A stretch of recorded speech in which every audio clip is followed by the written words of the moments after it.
सोलापूर पुणे हायवेवरील कोंडी ब्रिजवर रविवारी दुपारी 3:30च्या सुमारास मुंबईहून हैदराबादकडे बटाटा भरून जाणारी ट्रक क्रमांक TN 29 BZ 3911 ही गाडी तांत्रिक बिघाड होऊन आगीच्या भक्ष्यस्थानी पडली। या आगीत गाडी जळून खाक झाली असून या आगीत कोणतीही जीवितहानी झाली नसल्याची माहिती मिळाली आहे।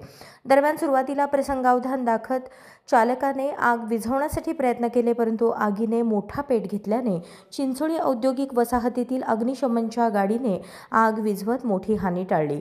दरम्यान सदरील आग लागल्याने महामार्गावर मोठ्या प्रमाणात वाहतुकीची कोंडी झाली होती।